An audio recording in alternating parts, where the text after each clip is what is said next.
I'm in San Diego right now. I'm gonna make this a quick one because I'm walking on a trail and I don't want to accidentally step on any snakes or something. Not something I'm used to up in Washington. I wanted to talk a little bit about my experience starting off with triathlon. I had been participating in endurance sports for a while, but mostly running. I've done a lot of road races, trail, obstacle course. So the swimming in particular, and a little bit on the bike, it's very new, kind of intimidating to me. It's because I was so unfamiliar with it.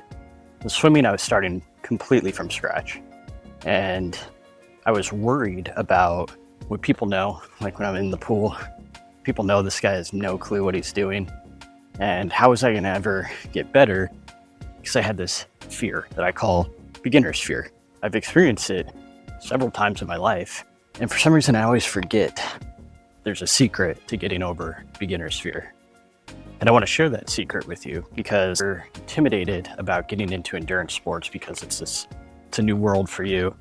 Maybe you're just worried about not being in good enough shape for it, or just the general learning curve that's involved. Back before I did endurance sports, I did martial arts. And I was very new and had no clue what I was doing. And I was embarrassed to show up to class because it's painfully obvious when you're new in martial arts. It's just an embarrassment factor that for some reason we struggle with as adults. When we're kids, we do new stuff all the time. And maybe some of us struggle, but most of us as kids are just really excited to start doing this thing, like playing t-ball or getting into soccer or whatever. And it made me realize with the martial arts, and then again later with the swimming, I need to approach these new things like I would if I was a kid. So I started reframing my mindset when it came to the martial arts, when it came to the swimming, that there's this childlike magic with being new at something. And I remember when I was doing the martial arts, I confided in this guy I'd partnered up with. It's like, man, I'm so embarrassed. It's so obvious. I have no clue what I'm doing. And he's like, you got to remember, we were all new at one point. You just have to keep showing up. Every time you learn a little bit more, and that feeling goes away every time you actually have the courage to show up. And with the pool, it was the same thing. And I would remind myself of that conversation every time I went to the pool. I gain a little bit more confidence, a little more capability every time I show up. And combining that with the childlike excitement of doing something new really helped. And it made me start just enjoying it more as something that I was doing for fun and less about something I was doing competitively. The reality is I wasn't going to be competitive. I'm still not competitive. I am recreational. So there's really no need to put this unnecessary pressure on yourself when you're doing something recreational. So I think those two strategies can help a lot of people when it comes to beginner's fear. And that's one, remind yourself that everybody is new at some point. And the more you show up, the more confidence and competence you'll gain. And two, approach these things you're doing with a childlike excitement and frame it less as beginner's fear and more as beginner's excitement. There's been research that shows the physiological response to being excited and being nervous or anxious is pretty similar.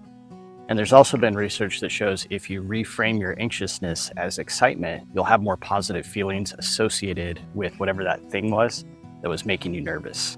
Take a moment before you do that activity to try to feel some excitement about it. Maybe it's something you've been wanting to do for a long time and you're finally starting. That's something to be proud of and something to be excited about. I really think doing that little tweak in your mindset can help you conquer the beginner's fear that you're experiencing. Yeah, this is completely unplanned. It's kind of serendipitous that I'm talking about this right now. So I grew up on these trails here in San Diego.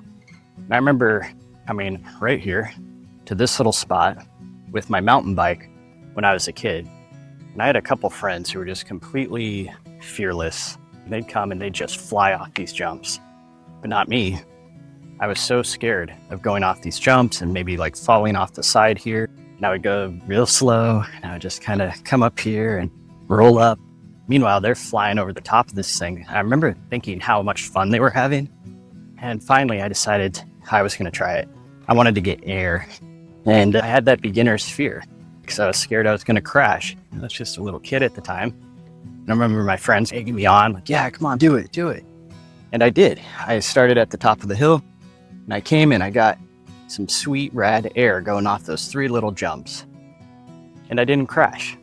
And then after I did it, I had no problem doing it again and again and again. So sometimes if there's a third part to the strategy of getting over beginner's fear, it's you just have to pedal fast, get some air, and experience it for that first time. And once you experience it that first time and you force yourself through that point of fear, it's gonna be so much easier the next time. I promise I didn't plan to see those bike jumps. I didn't even really think about it. And then there they were, and they kind of fit right into this conversation. And it goes back to being a kid. You force yourself to do something that you really want to do, but you're a little too scared to do it. And then once you do it, once you face that fear, you realize you were actually just missing out on a great time. All right, so that's it for this one. If you want someone to help you get through that fear, work with you every step of the way, I do offer coaching, both remotely, and I also now offer in-person coaching. So if you're in the Seattle-Tacoma area, I'd be happy to come out and work with you in person, as well as put together a strength and endurance plan for you. Just remember all the fun, all the health benefits, all the enjoyment of endurance sports. It's just on the other side of that beginner's fear you're experiencing. We've all been there. We've all experienced it at one point or another. Most people you encounter are going to be there to welcome you to the community, to teach you things, to help you learn, and to make sure you end up loving it as much as all of us do. So if you're sitting on the sidelines and you're waiting for that sign to jump in the game, this is your sign. Thanks so much for watching, and I will see you in the next one.